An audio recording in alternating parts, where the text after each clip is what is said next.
Thank you, Mr. Chairman. Thank you all for being here. I'm sorry I was late. I was in another committee. I want to ask each of you this question, and if you would be mindful of the fact that I only have 5 minutes, so if you could each maybe give me a 1 minute answer. If a bill were before, and I want to talk about prisons, federal prisons in general. If a bill were before the Senate to abolish solitary confinement in federal prison, what exceptions, if any, would you recommend that we include in that bill? Can we start down here? Senator Gio would not make any recommendations until we've had an opportunity to review the bill. Okay. Yes, ma'am. Thank you, Senator. At this time, I don't have an answer for you. Okay, sir. I would recommend that you follow what the Texas Commission on Jail Standards has done and follow the lead of Brandon Wood and the outstanding leadership that the state of Texas has taken. What exceptions did they recommend? There are some exceptions within there for minor infractions. There is a list of things that you cannot put people in solitary confinement for. I don't have a comprehensive list of it right now, but I'd be more than happy to obtain that for you. So we have over 600 points of compliance at local jails in the state of Texas that we must keep up. And so we work to ensure that we comply with all of those. And separation cells are one of the many things that we deal with. So, but I think if the federal government wishes to look at what the state of Texas has done, I think it would be beneficial if there is a problem. Doctor?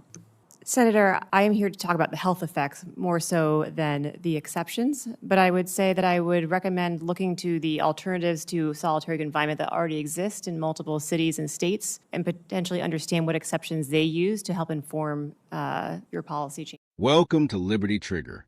Patriots, buckle up.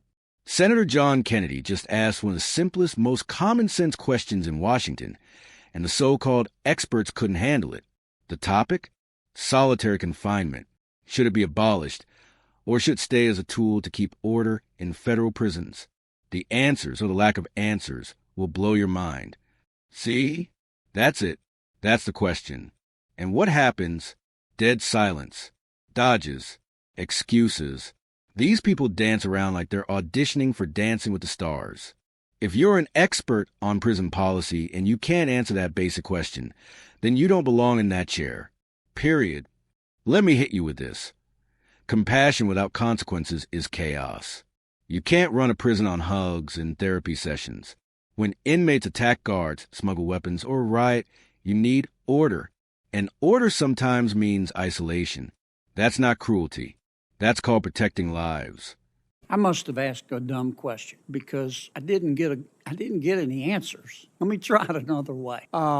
Are there any instances in the real world that we live in that, in your judgment, solitary confinement is appropriate? Doctor, we'll start with you this time. Senator, your question builds off of what Chair Durbin had actually said earlier about who might need solitary confinement. I think for me as a health professional, what I find problematic is the current definition and use of solitary confinement of 22 hours a day. Doctor, I appreciate that, but I don't think that there are. Can you answer my question? Yes, sir. I don't think that there are uses of solitary confinement in its current iteration of 22 hours a day for anyone. Okay. I think that certain people need to be separated. Thank you for being straightforward. Yes, you're welcome. I appreciate finally getting an answer. It's Sheriff, right? Yes, sir. Sheriff, are there any circumstances in your experience when solitary confinement is appropriate? Yes, sir. I'll give you a list of some of the ones that are listed in the Texas Jail Commission. Interfering with a head count, in which we are required to do twice a day. Attempted escape. So if someone interferes with a head count, that they should be in solitary confinement. They should Yes, be, yes, okay. that's something that what they else? can. I interrupted you. I just want to be sure I understand. What else? Yes. So attempted escape, possession of weapon, attacking jailers or inmates, destroying security equipment within the facility. Those are all ones that are listed in the code for the state of Texas. Okay. Are there any other? Sometimes we use separation cells in order to separate gang members during times of unrest. Sometimes we utilize separation cells when somebody comes in initially in order to prevent them from talking with or intimidating other witnesses. What do you mean by separation cells? It's a single person cell. So we will put them in a single person cell so that they cannot intimidate any of the co-conspirators in a case. And I'll give you a good example being down on the border. Sometimes we'll arrest. Can I ask you this? Sorry to interrupt. No, I'm go going to ahead. run out of time. I apologize, Sheriff. If a person's put in a separation cell Is that considered solitary confinement? There is no such term in the state of Texas. It's separation cell, sir. So I guess based off of the definition that's been used here, I guess you would call it that, but we call it separation cell under our law. Well, if prisoners put in a separation cell, does he have any contact during the day with other prisoners? Yeah, they'll have vocal contact, yes, sir. They'll have what? They'll have vocal contact. In a jail setting, you're not going to have somebody that's isolated by sound.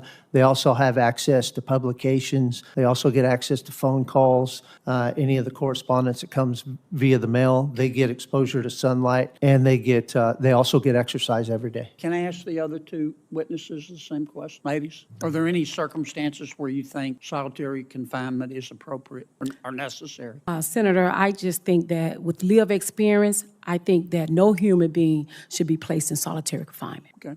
And Senator, as you know, GAO, these are policy decisions, and we evaluate any program's policies or practices, but we don't opine on policy decisions. So if it's something that you all put forward as policy, we're happy to review it. Okay, thank you. I'm sorry I went over. Thank you for your indulgence. Thank you for attending the hearing, Senator, and your questions. Never appropriate?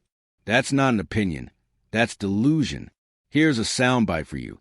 If solitary confinement is never appropriate, then tell that to guard who just got stabbed in the cafeteria. These academics live in a fantasy world where criminals magically play nice if you just talk to them long enough. Reality check. Violent criminals don't care about your feelings. They understand strength. They respect boundaries. Without those, you're done. Now here's where it gets good. Texas doesn't even call it solitary confinement. They call it separation cells.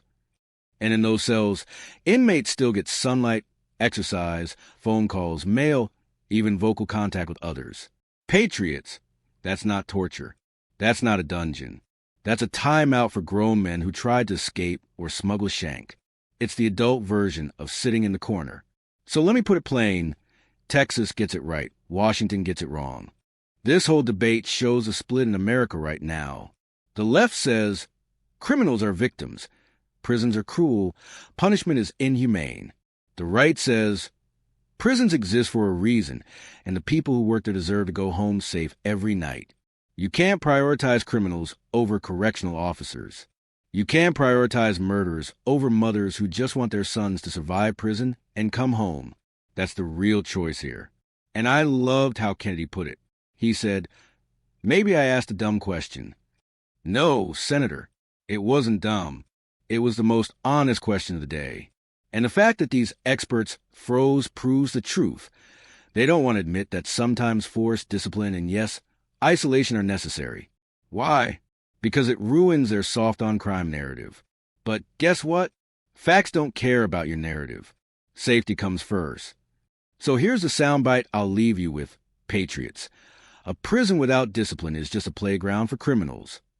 If you abolish solitary confinement, you hand control the prison to the worst inmates. And that's not justice, that's insanity. Senator Kennedy showed us what common sense looks like in Washington. The question is, will the rest of the Senate listen, or will they keep pretending that violent criminals just need more group therapy? Drop your thoughts below. Should solitary confinement stay? Or do you think it's cruel and unusual? Don't forget to like, subscribe, and share this video. Until next time, stay strong, stay free, and God bless America.